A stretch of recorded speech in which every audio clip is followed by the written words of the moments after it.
Did you know there's a mountain so fatal that nearly 1 in 3 climbers who reach the top Oh yeah. never make it back down?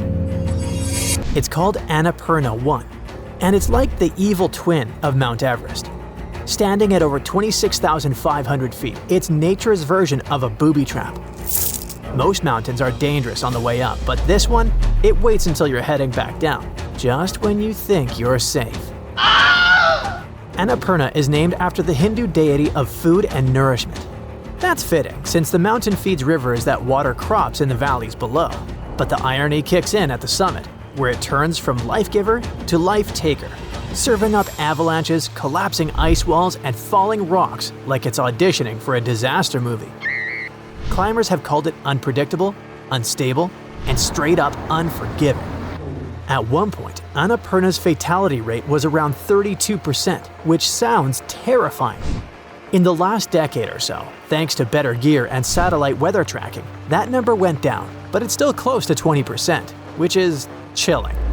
By the time climbers start heading down, they're already exhausted, oxygen deprived, and often racing against sudden weather shifts. That's when decision-making and footing fall apart. On Annapurna, making it to the top doesn't mean you've made it. It just means you've triggered the second half of the boss fight, and you're now playing with low health and no save point. Oh, and your stamina bar is gone, your gear's breaking, and someone has turned off the music. It's the kind of climb that makes seasoned mountaineers rethink their life choices mid-descent. But if you think that's bad, wait till you meet its colder, meaner cousin, K2. Located in Pakistan, this one doesn't even pretend to like you, and it's so notorious that Hollywood made movies about it. At over 28,200 feet, K2 is nicknamed the Savage Mountain, and that seems like an understatement. Here, the weather changes faster than my Spotify playlist, with extreme storms that can last for days. The mountain is basically a vertical obstacle course made of ice, rock, and regret. It's like someone built a Ninja Warrior course, straight up, in a snowstorm, and forgot to mention there's no prize money, just bragging rights and frostbite. At that height, when you're over 26,000 feet, you're in what professionals call the lethal zone. Sounds dramatic, I know, because it is. There's only about a third of the oxygen you'd get at sea level, and your body basically starts giving up the longer you stay up there. It's impossible for a human being to adapt to these conditions. Most climbers bring bottled oxygen, but it's heavy, limited, and not exactly foolproof. Drop a canister? That's your backup plan gone. And there's the cold, like negative 40 degrees Fahrenheit cold, frozen fingers, frozen gear, frozen brain. Helicopters can't reach the higher camps, so if things go south, you're not getting airlifted out. The final obstacle before the summit is called the bottleneck.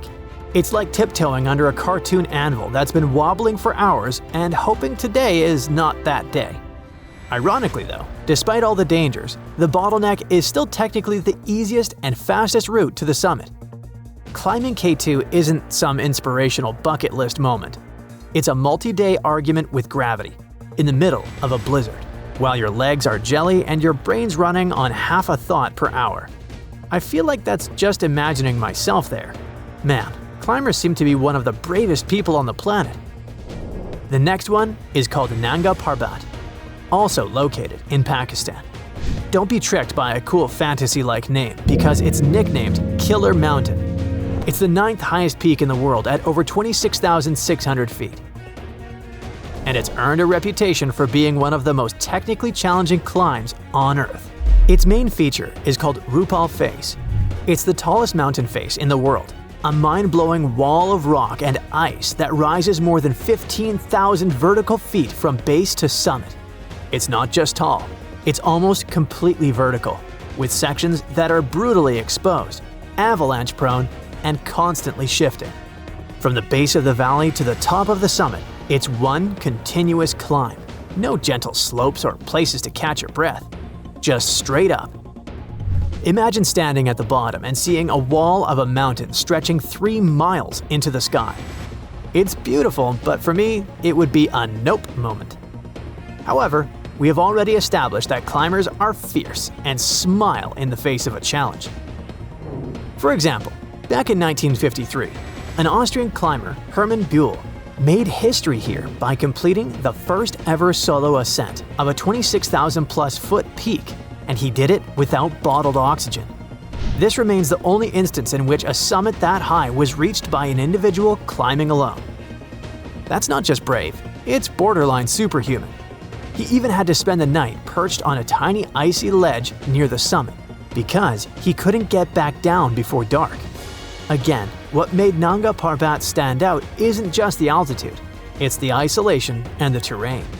It's quiet, remote, and steep from almost every angle. The next one on the list of scary mountains I have for you today is Kangchenjunga. It's the third highest mountain on Earth at 28,169 feet. This one sits right on the border between Nepal and India, and funny enough, doesn't have a scary nickname. In fact, the locals consider the summit sacred. Many climbers stop just a few feet short out of respect, which is kind of poetic and also smart because the final stretch might as well be like walking a tightrope over a snow-covered trap door. It's not the worst, but it's definitely super dangerous. Visibility is really poor, and there may be hidden cornices hanging over nothing but thin air. Step too far to one side, and whoops, you could end up walking off the edge of a mountain disguised as a cloud. Something tells me that even Wile E. Coyote would find this scenario horrifying. And honestly, again, that just proves how gutsy these climbers really are. But here's something really cool. Kangchenjunga is home to its own version of Bigfoot. Locals call it the Kangchenjunga Demon. Explorers in the 20th century swore they saw a giant hairy creature wandering the slopes. Others claim to have found mysterious tracks way too big to be human.